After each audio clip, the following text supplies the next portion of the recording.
प्रणिपात स्वीकार हो। जैसे कि हम सब जानते हैं कि हम सभी एक महायुद्ध में भाग लेने जा रहे हैं, परंतु बड़े खेद के साथ एक बात सूचित करना चाहूंगा इस सभा में। जैसे कि हम पर अर्थात कौरवों पर हमेशा से सदा से लांछन लगते आ रहे हैं, आरोप लगते आ रहे हैं कि हम छल करते हैं, हम कुचक्र करते हैं, हम षड्यंत्र रचते हैं, है ना वासुदेव? चाहे वो युद्ध हो या द्यूत। इसीलिए आपके मन से वो भ्रम निकालने के लिए इस खुली सभा का आवाहन किया गया है। तो वासुदेव, क्या आपकी अनुमति है? एक चतुर गुरु जब गुरुकुल से कुछ समय के लिए बाहर जाए तो वो आश्रम के सबसे योग्य शिष्य को उसका उत्तरदायित्व कभी नहीं देता। वो आश्रम के सबसे नटखट शिष्य को ही इसका उत्तरदायित्व सौंपता है।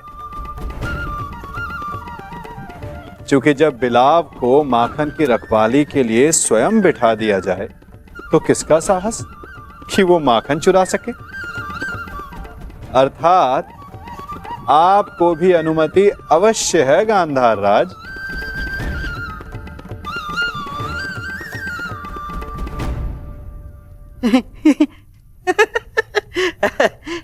वासुदेव, आपका विनोद समझने में मैं असक्षम हूं।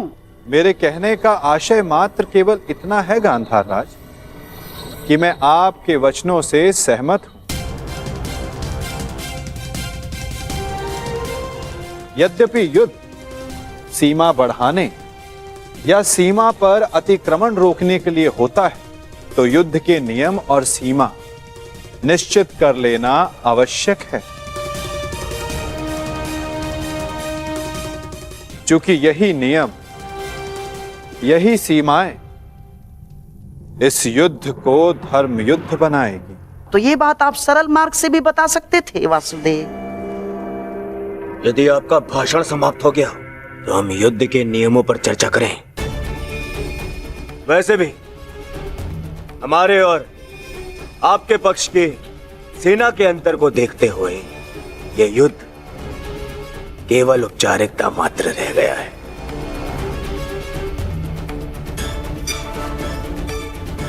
नियम बने या ना बने, हमारी विजय निश्चित है।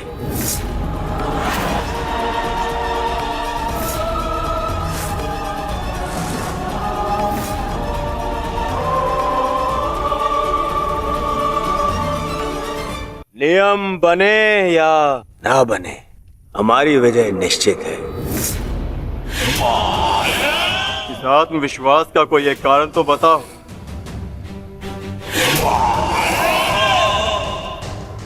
था दुर्योधन। मैं एक नहीं, दो नहीं, तीन कारण बताता हूं, जो समझ आए चुन लेना।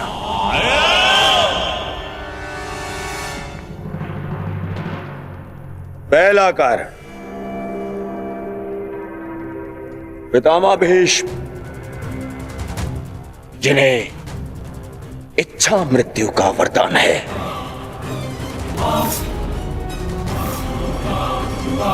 दूसरा कारण,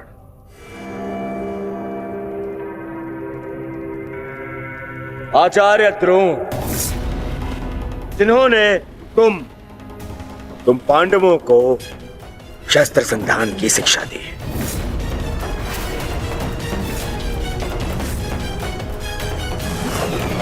क्या इनके धनुष को काट सकने का समर्थ है तुम में से किसी के पास भी?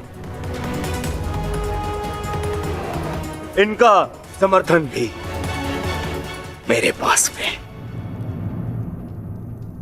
तीसरा कारण,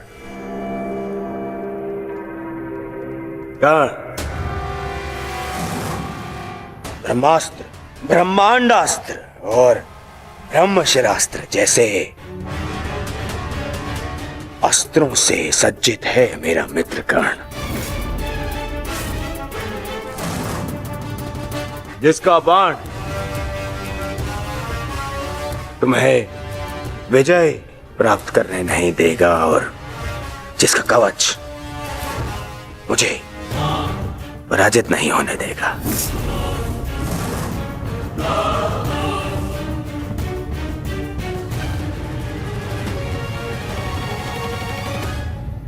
इसके अतिरिक्त मोहम्मद शकुनी,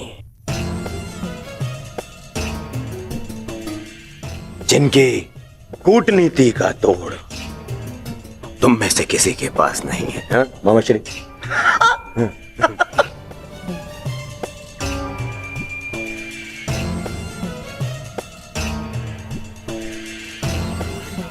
भद्रराज शैल्य, नारायणी सेना।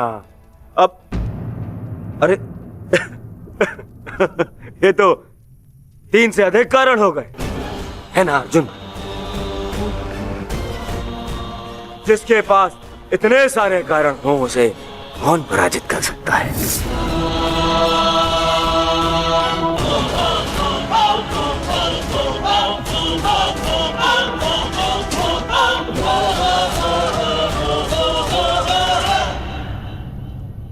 विजय और पराजय का निर्णय तो युद्ध के अंतिम दिन होगा हस्तिनापुर युवराज। नियम तो केवल युद्ध का मार्गदर्शन करते हैं। अंत में कौन कितनी सीमा में रहता है और किसे सीमा तोड़ने का दंड मिलेगा, ये तो समय ही बताएगा।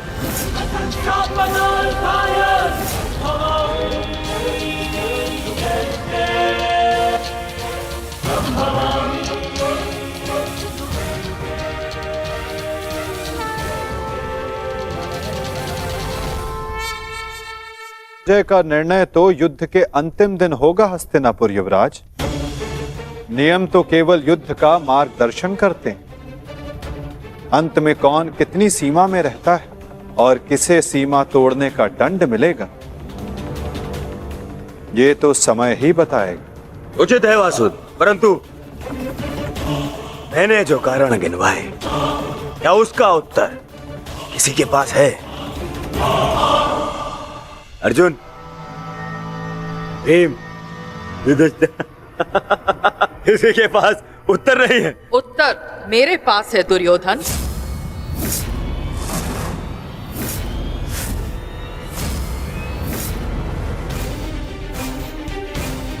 मैं नया जन्म लेके आऊंगी भीष्म, तुमसे प्रतिशोध पूर्ण करने। देवी अंबा, प्रतीत होता है गांधारी नंदन युद्ध को भी युद्ध समझ बैठे हैं। युद्ध के पासे भले ही किसी एक के संकेत पे पड़ते हो, परंतु युद्ध के पासे कभी भी पलट सकते हैं। उत्तम विचार द्रुपद नंदिनी, परंतु एक बात समझ में नहीं आई। आप यहाँ क्या कर रही हैं? यहाँ युद्ध के नियम बन रहे हैं, आभूषण नहीं। मेरे आभूषण मेरे अस्त्र है गांधार नरेश। रहा आपके प्रश्नों का उत्तर कुमार दुर्योधन, तो मैं आपको बता दूं कि पांडव पक्ष में आपके हर योद्धा की काट है। तुम्हारे कवच कुंडलधारी मित्र कर्ण का उत्तर है द्रोण शिष्य पशुपतास्त्र धारी कौन्तेय अर्जुन। आपकी अगली सुरक्षा पंक्ति आचार्य द्रोण। तो कदाचित आप भूल रहे हो तो मैं आपको स्मरण करा दूं कि मेरे भाई धृष्टद्युम्न का जन्म द्रोण का वध करने के लिए हुआ है। रही बात आपके प्रिय मामाश्री की, नारायणी सेना की, तो मैं आपको बता दूं स्वयं नारायण पांडवों के मार्गदर्शक है। और शेष रहे आपके कुशल अनुभवी सेनापति गंगा पुत्र भीष्म। तो उन्हें मुक्त करने के लिए मैं स्वयं आप सबके सामने खड़ी हूं।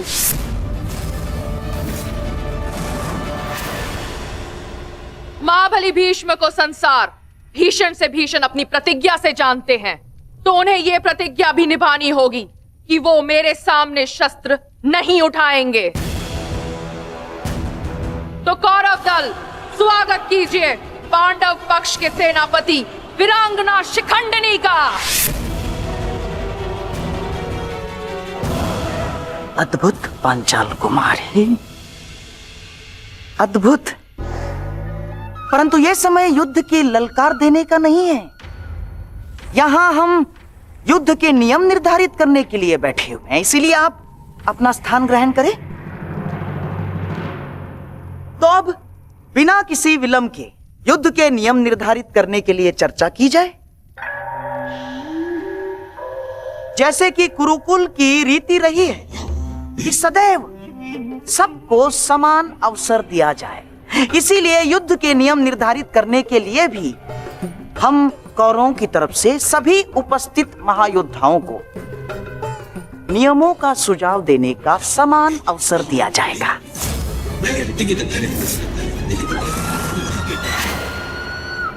और हाँ, मैं ये जानता हूं कि पांडव पक्ष मामा श्री शकुनी का मुख अधिक समय तक नहीं देख सकते, इसीलिए मैं अपना सुझाव आरंभ में ही दे देता हूं। समस्त आर्यव्रत में युद्ध चाहे जितने भी दिन चले, परंतु आरंभ सूर्योदय से होता है और सूर्यास्त होते ही युद्ध भी थम जाता है। परंतु इस बार नियम में एक छोटा सा परिवर्तन होगा। सूर्यास्त के पश्चात भी युद्ध पर विराम नहीं लगेगा, तब तक जब तक अंधकार इतना सघन न हो जाए कि योद्धाओं को मशाल के प्रकाश में भी कुछ दिखाई न दे।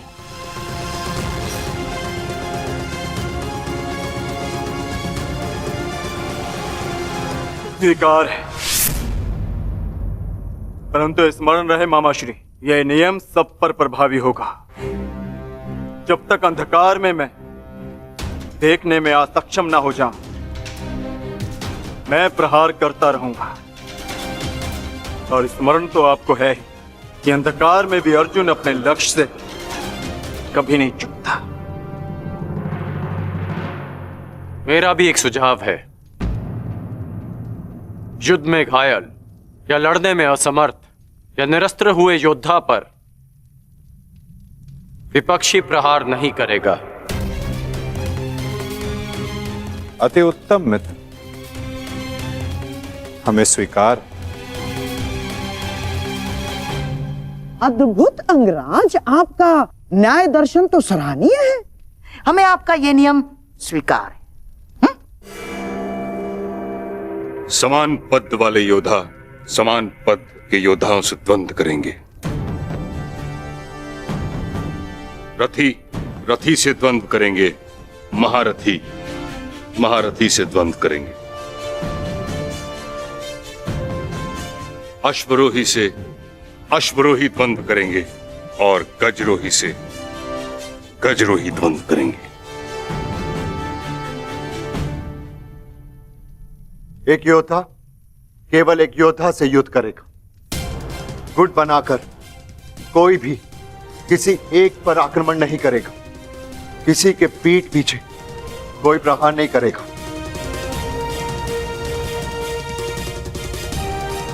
यदि विपक्षी ने पहले छल किया तो क्या प्रतिपक्षी को उसका उत्तर देने का अधिकार है? वो योद्धा की सोच पर निर्भर करता है विकोदर। एक महत्वपूर्ण नियम, इस युद्ध में वही योद्धा एक दूसरे का सामना कर सकता है जिसके पास समान रूप से अस्त्र, शस्त्र और शक्ति होगी।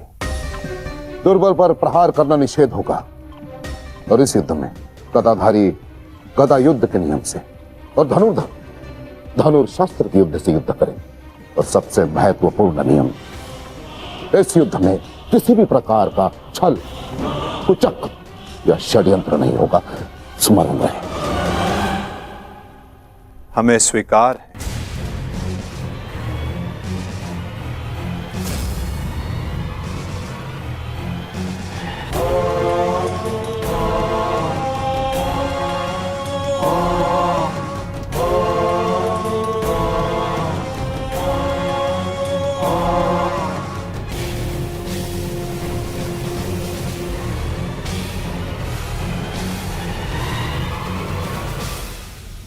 के सारे नियम निर्धारित हो चुके हैं, परंतु अभी भी पांडव पक्ष से मुझे एक छोटी सी समस्या है।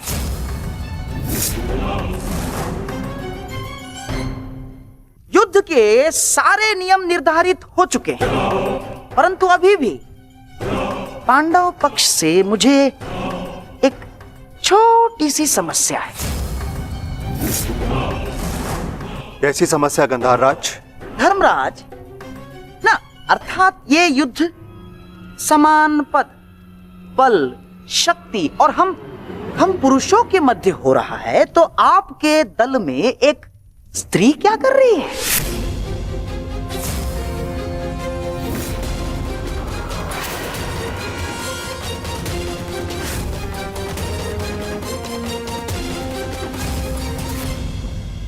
ना, पुरुषों के युद्ध में एक स्त्री का भाग लेना युद्ध के नियमों के विपरीत है धर्मराज। ये नियम आप जैसे द्रुत पुरुषों ने बनाए हैं, जो स्त्री को तुच्छ मानते हैं, केवल वस्तु मानते हैं।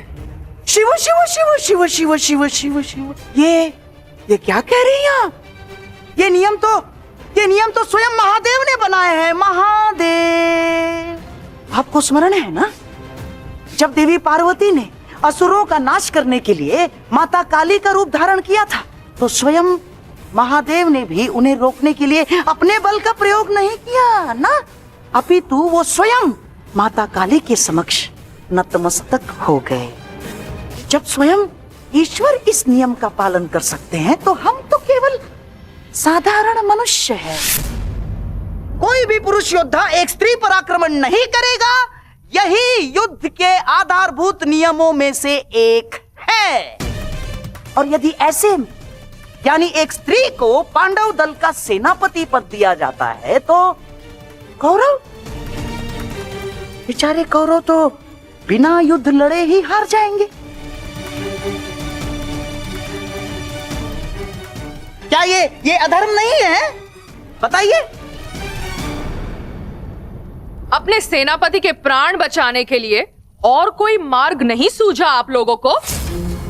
योद्धा सिर्फ योद्धा होता है, स्त्री या पुरुष नहीं। स्मरण है मां पार्वती, जिन्होंने काली का रूप धारण करके कितने असुरों का वध किया था। हम असुर नहीं है, हम साधारण मनुष्य हैं, मनुष्य, सभ्य मनुष्य। और सभ्य मनुष्य नियमों का पालन करता है। आप सेनापति पद छोड़ दे, यही धर्म है। क्यों धर्मराज?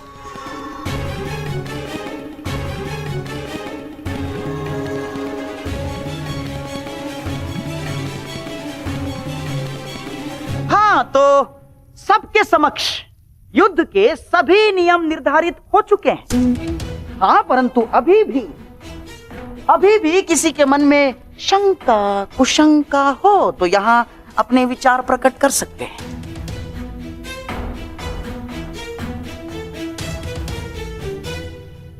नहीं गांधार राज, इस सभा में बनाए सभी नियम और उपनियम हमें स्वीकार।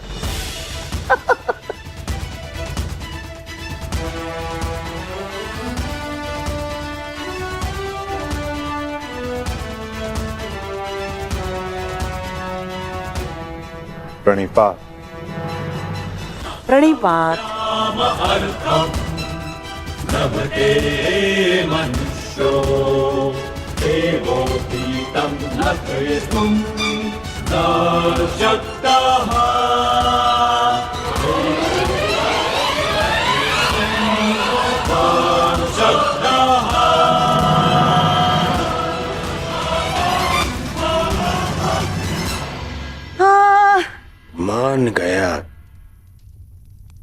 मान गया क्या रणनीति थी मामाश्री। आपकी रणनीति को मैं मान गया मामाश्री। आपकी रणनीति का उत्तर तो आज कृष्ण के पास भी नहीं था। पूरी युद्ध की व्यूहरचना ही बदल दी आपने साधु। साधु। परंतु सुनो, अब ये साधुवाद देने में समय व्यर्थ ना करो दुर्योधन। हमें केवल ये युद्ध आरंभ ही नहीं करना है, अपितु इस युद्ध को जीतना भी है। और युद्ध में विजय प्राप्त करने के लिए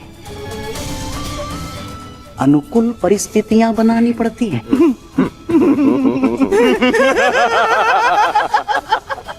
बहुत चतुर बन रहे थे ये पांडव, बहुत चतुर। परंतु अब इन्हें ज्ञात हो गया होगा कि इनकी हार निश्चित है। हमने जो चाहा वही हुआ है दुर्योधन।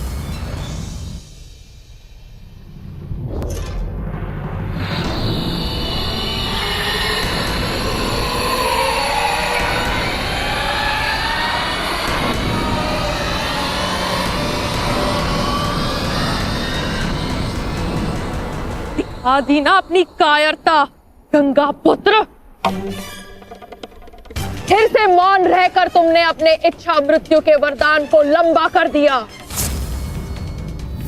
फिर से अपनी दृष्टि झुकाकर तुम्हें लगता है कि तुमने अंबा के प्रतिशोध को झुका दिया।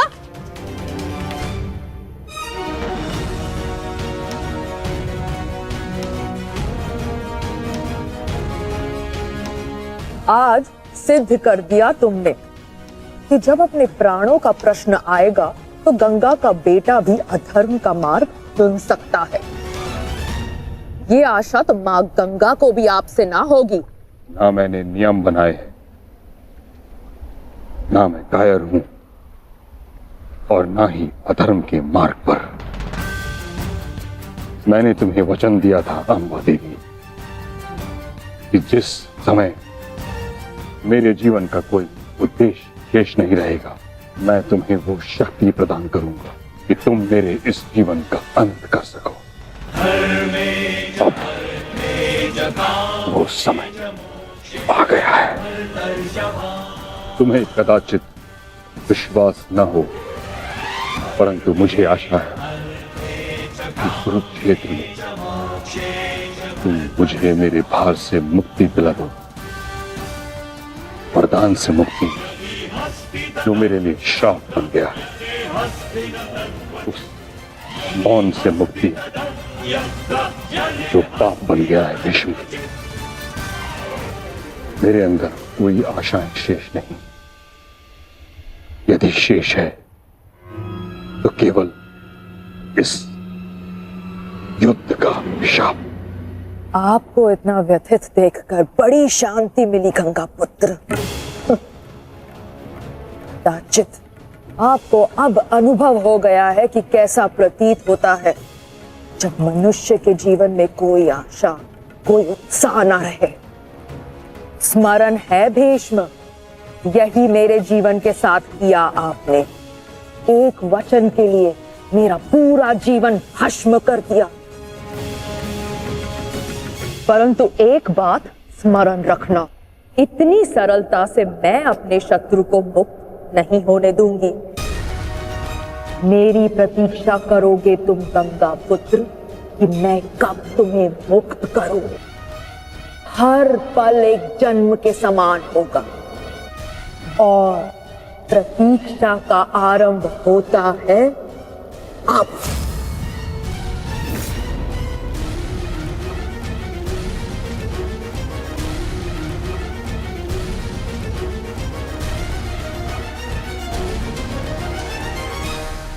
मैं उन्हें नहीं छोड़ूंगा जेस, उन्होंने हमारे साथ छल किया है।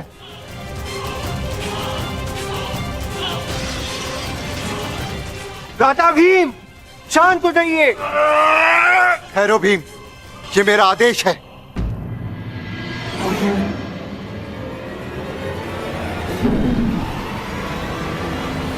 क्रोध केवल तुम्हें नहीं आ रहा है, रक्त हम सबको उबल रहा है। एक और हमारे ही मामा श्री को छल के कारण हमारे विरुद्ध युद्ध करना पड़ रहा है, और दूसरी ओर बड़ी ही चतुरता से उन्होंने शिखंडिनी को युद्ध से दूर कर दिया। यह समय क्रोध का नहीं, कर्म का है।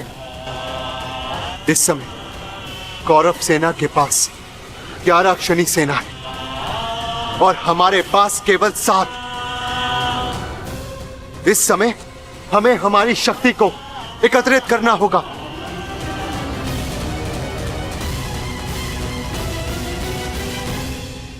वासुदेव, क्या हम कभी भी कौरवों से न्याय की आशा नहीं रख सकते? गांधार राज और दुर्योधन से तो हम न्याय की आशा नहीं रख सकते, परंतु अंगराज कर्ण से, दानवीर कर्ण से आशा अवश्य की जा सकती है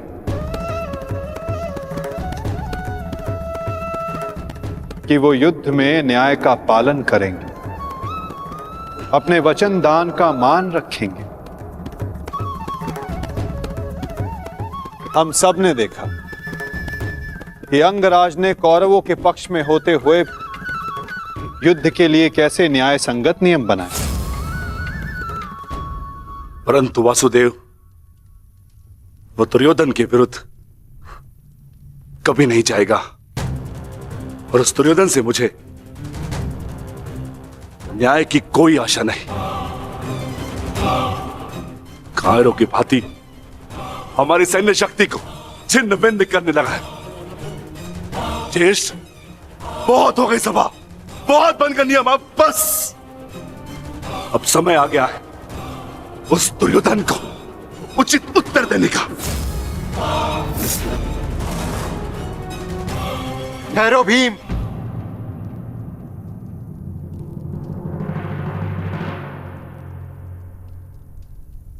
युद्ध का समय अभी नहीं हुआ अनुज। ज्येष्ठ, मैं तो केवल आपकी आज्ञा का पालन करने जा रहा हूं। आपने तो कहा था ना कि समय अपनी शक्ति एकत्रित करने का है, तो बस मैं वही करने जा रहा हूं। मैं अपने पूरे परिवार को इस महायुद्ध में सम्मिलित करने जा रहा हूं। मैं अपने पुत्र महाकाय घटोत्कच और उसके साथी राक्षसों, वीरों को अपनी सेना सम्मिलित करने जा रहा हूं।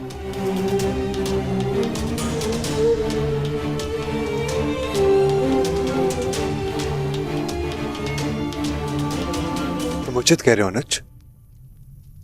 तुम्हें शीघ्र अतिशीघ्र यहां से प्रस्थान करना चाहिए।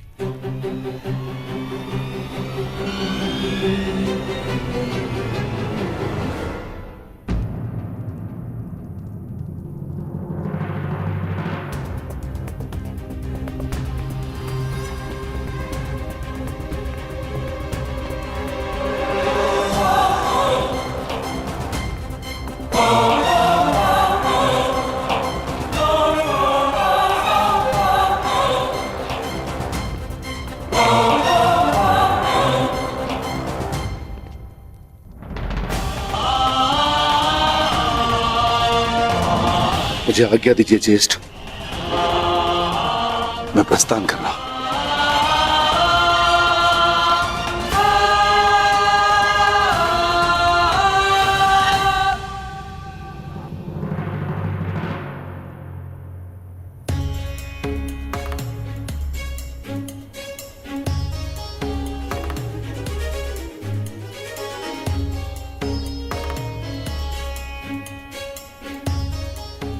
प्रणिपात वासुदेव।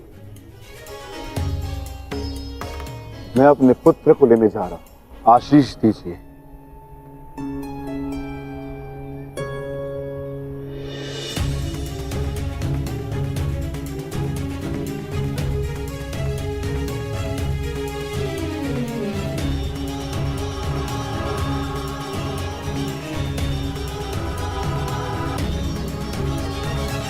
क्या हुआ माता? आप अचानक बाहर क्यों आ गए? और आप इतने विचलित क्यों? मैं विचलित नहीं हूं पार्थ, बस तनिक अशांत। अशांत? मैं समझा नहीं माता। युद्ध होता ही ऐसा है पार्थ, जो मन को अशांत कर दे।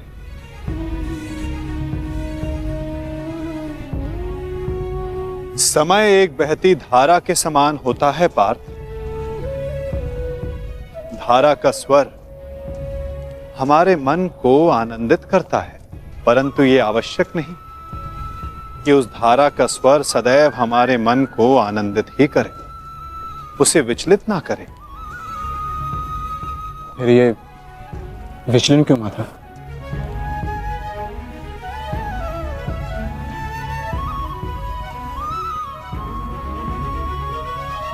अन्न सागर में जब तरंग उठती है तो वो उत्साह से भरी होती है पार्थ, और जब वही तरंग गिरकर अपना अस्तित्व खो बैठती है तब मन विचलित हो जाता है कि कदाचित वो तरंग और ऊंचा जा सकती थी, कदाचित उसका प्रारब्ध कुछ और हो सकता था। परंतु तरंग का प्रारब्ध ही उठना और गिर जाना है माता, है ना? तो फिर इसमें अशांत और विचलित होने की क्या बात है? तुमने सही कहा पार्थ, मुझे विचलित नहीं होना चाहिए, परंतु तुम बताओ कि तुम्हारा मन इतना अशांत क्यों है, इतना विचलित क्यों है? ऐसा कौन सा भाव है जो तुम्हें कष्ट दे रहा है? बोलो पार्थ। दानवीर कर्ण से आशा अवश्य की जा सकती है कि वो युद्ध में नियमों का पालन अवश्य करेंगे।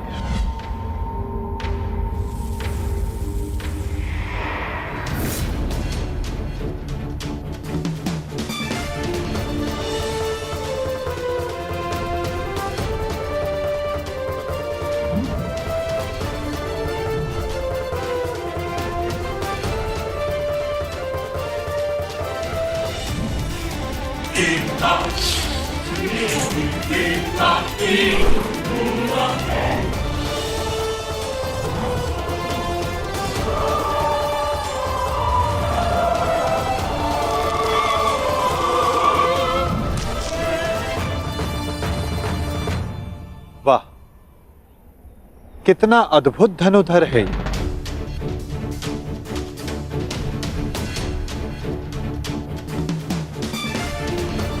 वासुदेव आप, प्रणिपात। ये मेरा सौभाग्य है कि मैं आपसे टकराया।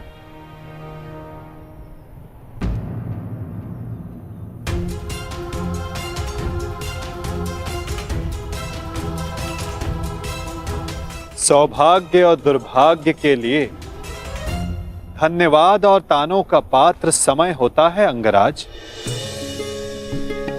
मनुष्य नहीं। उचित परिस्थिति में उचित समय पर उचित मनुष्य से मिल जाना सौभाग्य होता है, और अनुचित परिस्थिति में उचित मनुष्य से मिलना दुर्भाग्य होता है कर्ण।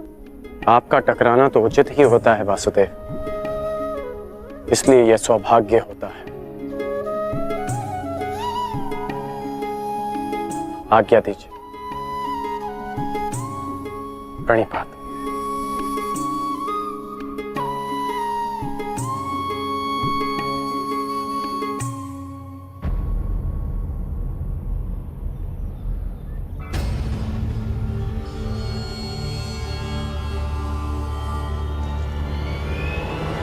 और इसके शब्दों की भांति इसके बाण भी कितने अमोघ हैं ना। शब्दों का तो ज्ञात नहीं, परंतु लक्ष्य भेद करने के लिए मेरे बाण कर्ण से अधिक शक्तिशाली और तीव्र हैं माता, और ये बात आप भली भांति जानते हैं। आज किसी के शब्दों में धार दिखाई दे रही है पार्थ।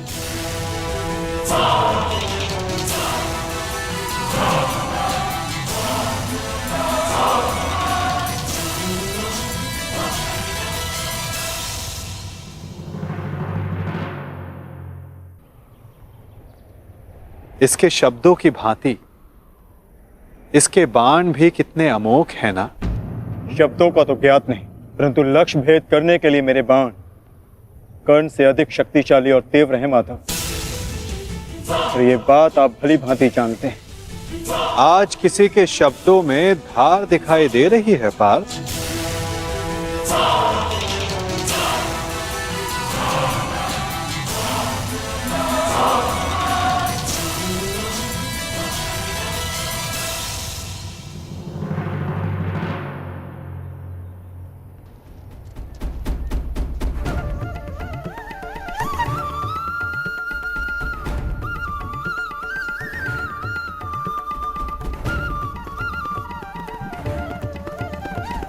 अब बता भी दो अपने सखा को, ऐसी कौन सी बात है जो प्रतिपल तुम्हें और अधिक अशांत किए जा रही है पार्थ? आप तो ऐसे कह रहे हैं माता, जैसे कि आप तो कुछ जानते ही नहीं। कैसे जानूंगा? मैं कोई अंतर्यामी थोड़ी ना हूं। वाह माता, जो संसार में कोई नहीं देख सकता उसे आप देख लेते हैं, जो सबके समक्ष है उससे अनजान होने का अभिनय करते हैं।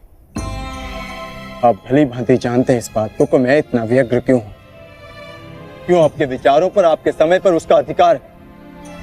क्यों माता, क्यों?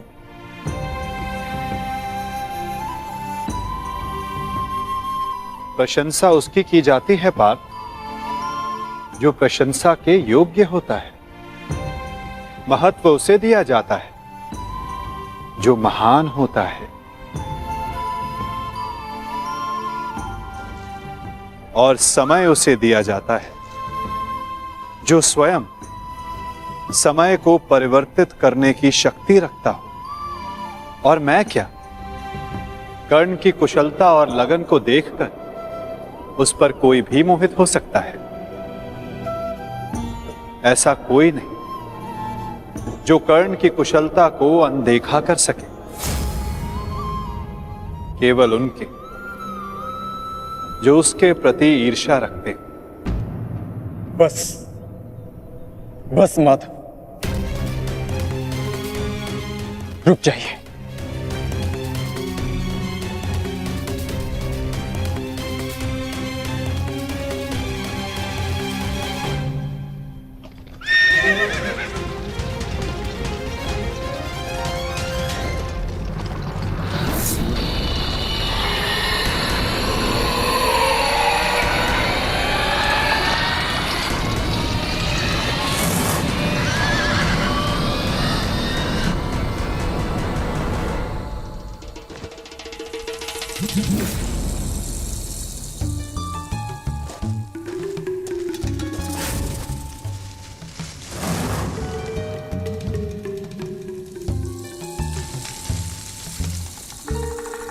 कौन है वहां? कौन है जो मेरा पीछा कर रहा है? यदि साहस है तो सामने आ। आपको लगता है कि मुझे कर्ण से ईर्ष्या है, परंतु मुझे कर्ण से ईर्ष्या क्यों होगी माता? मैं भी मानता हूं कि वो एक महान धनुर्धारी है और इस बात का मैं सम्मान भी करता हूं, इसलिए उसके साथ अपना अधूरा धन पूर्ण करना चाहता हूं। परंतु माता, आप कैसे भूल सकते हैं, वो अर्जुन ही था जिसने विराट युद्ध में कर्ण को पराजित किया था। वो अर्जुन ही था जिसने कर्ण के रहते हुए पांचाली के स्वयंवर को विजित किया था। मैं स्वीकार करता हूं कि कर्ण एक महान योद्धा है, धनुर्धारी, परंतु मुझे आज तक उसने कोई अद्भुत बात नहीं दिखी। परंतु आज एक विचित्र बात का भान अवश्य हुआ है कि आपके हृदय में अर्जुन से अधिक कर्ण बसता है।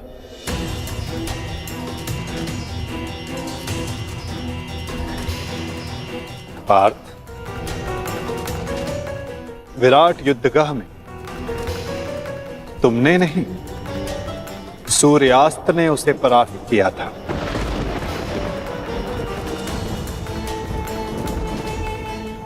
पांचाली के स्वयंवर एक सूत के प्रति क्षत्रियों के दीर्घाह ने जीता।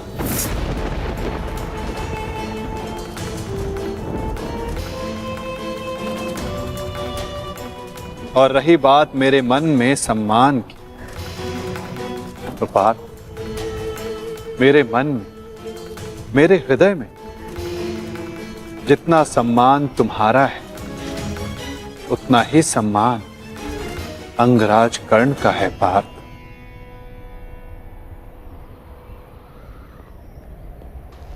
जलधारा की शक्ति का अनुमान उसकी सतह को देखकर नहीं लगाया जा सकता। पार्थ, जलधारा की शक्ति उसके भीतर छिपे उथल तरंगों में होता है। पार्थ, जिसका अनुमान समय आने पर सबको हो जाता है। सत्य सदैव वो नहीं होता पार्थ जो सबको दिखाई देता है, सत्य वो भी होता है जो हमारी दृष्टि देख नहीं सकती।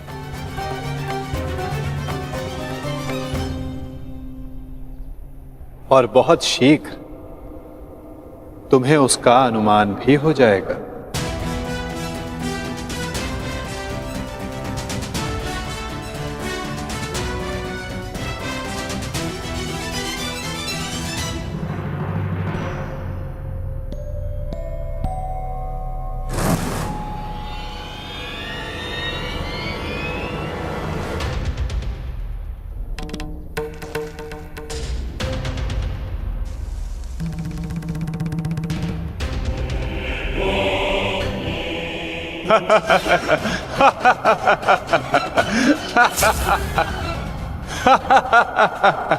कौन हो तुम? तुम्हें अनुमान भी है? किस पर हंस रहे हो? जानते हो मैं कौन हूं? तो मेरा नाम क्या है? बता दीजिए ना भद्र। आपका रूप देखकर तो भय लगता नहीं, कदाचित आपका नाम इतना भयंकर हो जिसे सुनकर मेरी हंसी चली जाए। तुम जानते हो मैं कौन हूं? यदि मैंने अपना परिचय दे दिया तो तुम श्वास भी नहीं ले पाओगे। और यदि मैंने आपके कर्मों का दंड दे दिया तो आप अपना नाम भी भूल जाएंगे भद्र।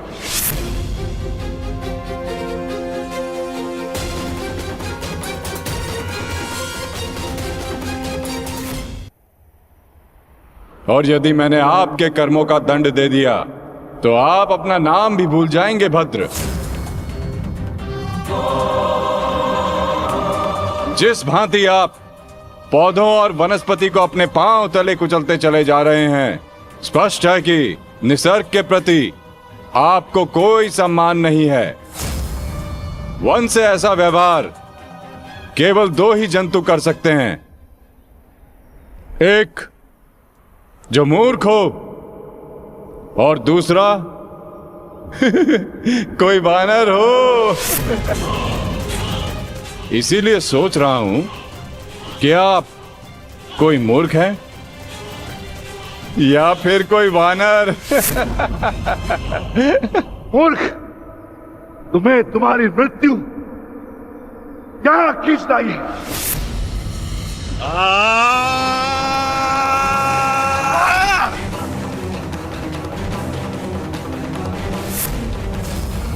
बड़ा चतुर बनता है। तुझे अभी मैं सिखाता हूं कि बड़ों के साथ कैसे व्यवहार करना चाहिए। कुछ भी सीखने के लिए मैं सदा प्रस्तुत हूं भद्र, आगे बढ़िए।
तुम साधारण मनुष्य नहीं हो सकते।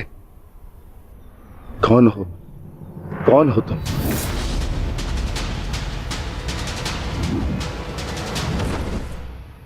कहा था ना अपना परिचय देना भूल जाओगे। अब सुनो मेरा परिचय। मैं हूं बर्बरीक, घटोत्कच पुत्र बर्बरीक।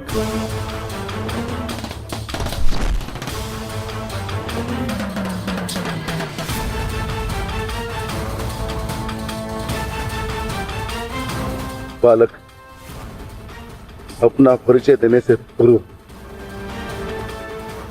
मेरा नाम तो जान लेते।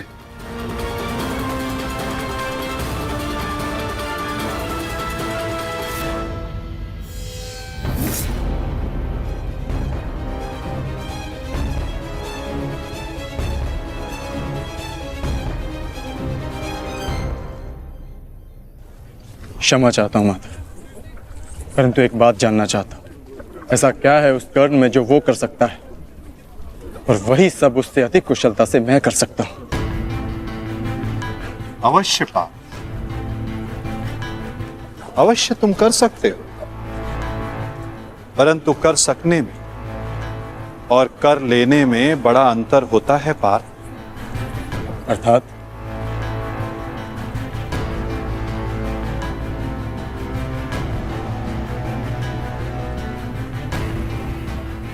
शब्द और अर्थ के फेर में मत पड़ो पार्थ, उससे कोई लाभ नहीं होता। नहीं माधव, लाभ है। बहुत गुणगान सुन लिया कर्ण का। आज तक मैंने आपकी हर बात आंख मूंद कर मानी है, परंतु आज मुझे साक्ष्य चाहिए, प्रमाण चाहिए कि कर्ण श्रेष्ठ क्यों है। तुम्हें पूर्ण विश्वास है पार्थ कि तुम प्रमाण पाना चाहते हो? हाँ माधव। ठीक है अर्जुन, मैं तुम्हें सिद्ध करके दिखाता हूं, कदाचित उसके पश्चात तुम्हें विश्वास हो जाए। यदि फिर भी विश्वास ना हुआ तो?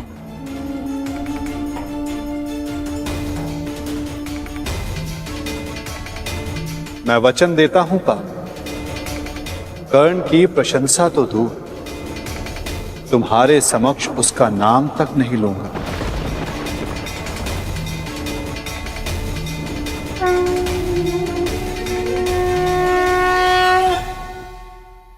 साक्ष्य चाहिए कि कर्ण श्रेष्ठ क्यों है। मैं तुम्हें सिद्ध करके दिखाता हूं, कदाचित उसके पश्चात तुम्हें विश्वास हो जाए। यदि फिर भी विश्वास ना हुआ तो? मैं वचन देता हूं पार्थ, कर्ण की प्रशंसा तो दूर, तुम्हारे समक्ष उसका नाम तक नहीं लूंगा। मैं परीक्षा के लिए तैयार हूं।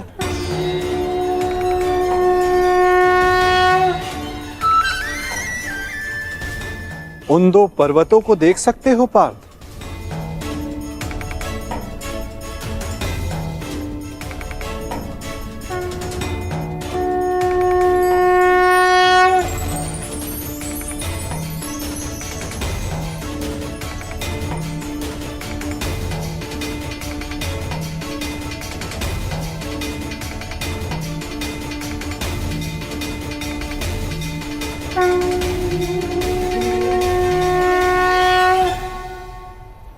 स्वर्ण पर्वत?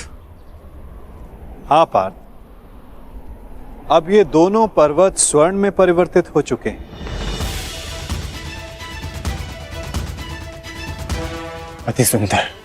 स्वर्ण वो वस्तु होती है पार्थ, जिसे हर कोई अर्जित करना चाहता है। और अब मैं ये कहता हूं कि इन दोनों स्वर्ण पर्वतों पर तुम्हारा अधिकार है। और मैं ये चाहता हूं कि इन दोनों स्वर्ण पर्वतों को समान मात्रा में बांटकर इन ग्राम वासियों में दान कर दो। परंतु पार्थ, एक बात का स्मरण रखना, इन पर्वतों का सारा स्वर्ण दान करना होगा। स्वीकार है तुम्हें?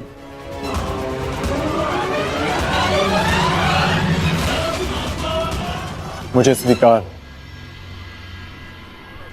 आज्ञा दीजिए मां। ग्रामवासियों,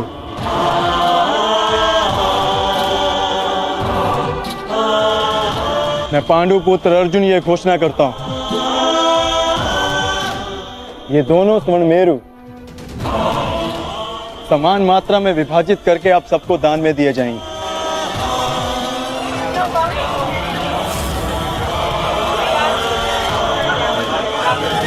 इसलिए आप एक पंक्ति में खड़े हो जाएं और अपना अपना भाग लेकर आगे जाएं और विश्वास रखिए सबको समान मात्रा में स्वर्ण मिलेगा। पांडुपुत्र अर्जुन के, पांडुपुत्र अर्जुन के, पांडुपुत्र अर्जुन के, पांडुपुत्र अर्जुन के।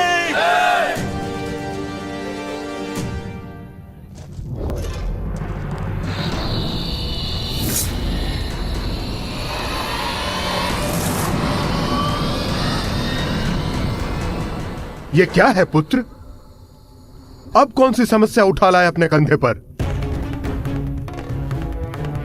हाँ बार्बरिक, कौन है ये और इनकी ये दशा किसने की? चिंता ना करो माता, ये केवल मूर्छित ही हुए हैं। परंतु कैसे? बस ये मुझे चुनौती देने की भूल कर बैठे। मुख से तो ये मूर्ख नहीं लगते, पर कार्य मूर्खों वाला कर बैठे।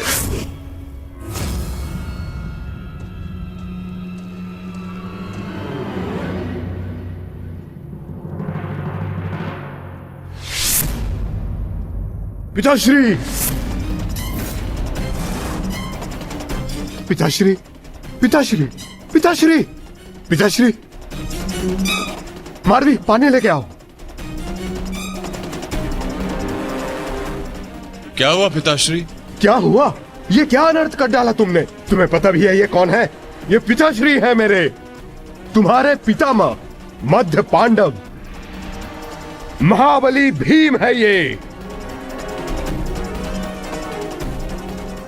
जिनका सम्मान करना चाहिए उन पर प्रहार कर उनको अपमानित कर दिया। लज्जा आती है मुझे कि तुम मेरे पुत्र हो। हाँ, जो तुमने किया वो मूर्खता नहीं, पाप है।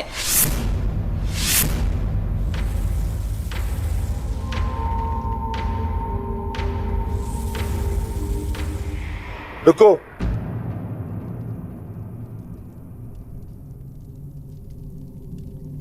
पिताश्री, मैं अपने मूर्ख पुत्र की ओर से क्षमा मांगता हूं। क्या ये मेरा पौत्र है? प्राणिपात पितामह, अपनी उद्दंडता पर मैं लज्जित हूं।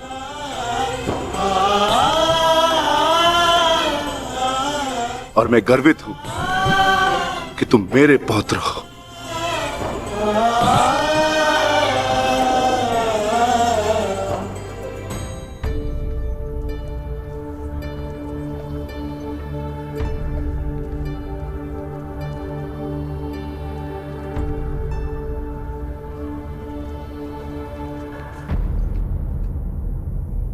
जिस भीम को जरासंध भी परास्त नहीं कर पाया, उसे धूल चटाकर बार्बरिक ने यह सिद्ध कर दिया वो कुशल योद्धा है। मैं बहुत प्रसन्न हूं ये जानकर कि तुम्हारी धमनियों में मेरा रक्त बह रहा है। जीते रहो पुत्र। आज बहुत समय के पश्चात तुमसे द्वंद्व करके मुझे बहुत आनंद आ गया। परंतु पिताश्री, आपके यहां आने का प्रयोजन क्या था? प्रयोजन है पुत्र, और वो प्रयोजन तुम्हें और बार्बरिक को सिद्ध करना होगा। आदेश दीजिए पिताश्री।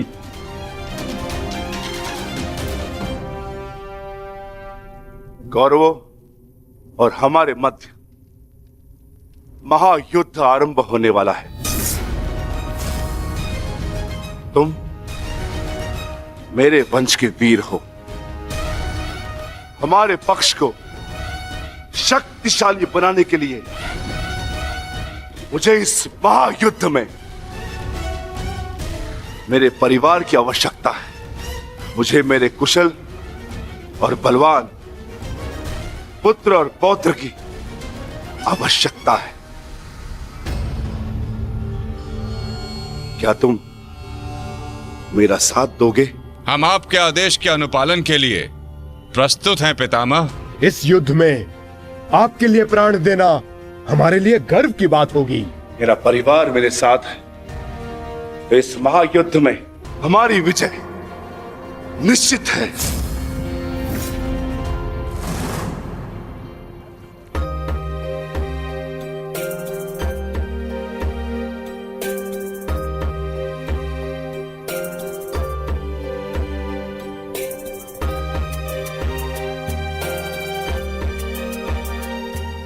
ये लोग तो पहले भी अपने भाग का स्वर्ण ले चुके हैं।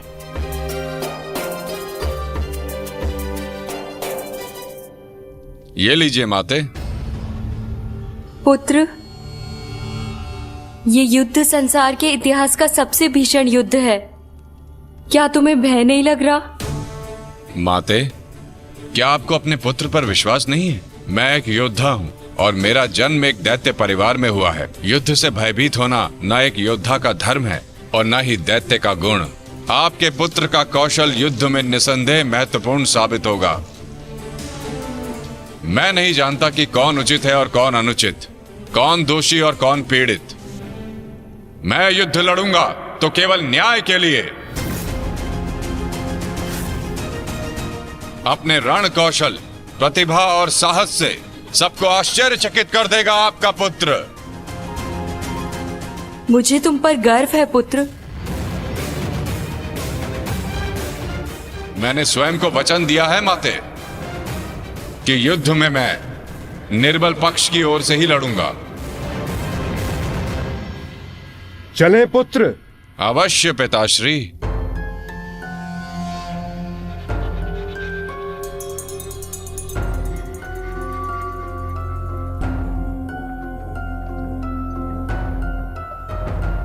रुक जाइए, थोड़ा विश्राम करते हैं।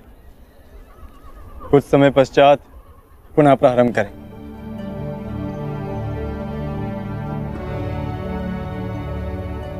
क्षमा चाहता हूं माता, परंतु मैं ये जानना चाहता हूं कि आपकी ये परीक्षा कब समाप्त होगी। अभी तक तो मैं आधा पर्वत भी नहीं बांध पाया और थकान सा अनुभव कर रहा हूं। पार्थ, अभी तो तुम्हारी परीक्षा का आरंभ हुआ है और तुम इतना शीघ्र थक गए। थक तो मैं गया ही हूं माता, परंतु पराजय स्वीकार नहीं करूंगा। क्षमा चाहता हूं माता, परंतु अभी तक मुझे आपकी इस परीक्षा में आपका उद्देश्य समझ नहीं आया। ठीक है पार्थ, मैं तुम्हें अपना उद्देश्य बताता हूं। इस कहानी का दूसरा कोण तुम्हारे समक्ष लाता हूं। अब तुम्हें स्वर्ण नहीं बांटना है, बस यहां खड़े रहकर जो कुछ भी घटित होगा उसका साक्षी बनना है।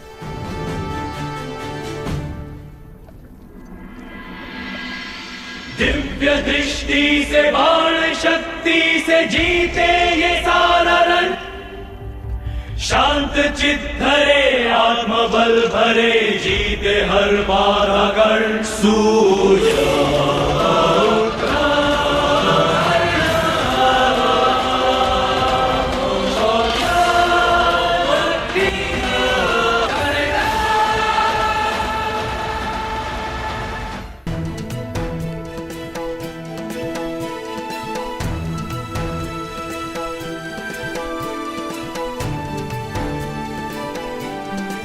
प्रणिपात वासुदेव।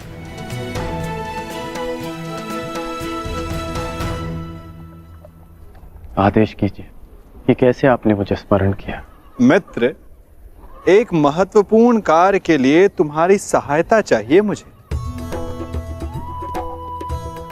बड़े समय से इस कार्य को पूर्ण कैसे करूं, उसके विषय में सोच रहा था, तो तुम्हारा स्मरण हुआ है और मुझे पूर्ण विश्वास है कि तुम्हारे अतिरिक्त इस कार्य को और अधिक उत्कृष्टता से कोई नहीं कर सकता।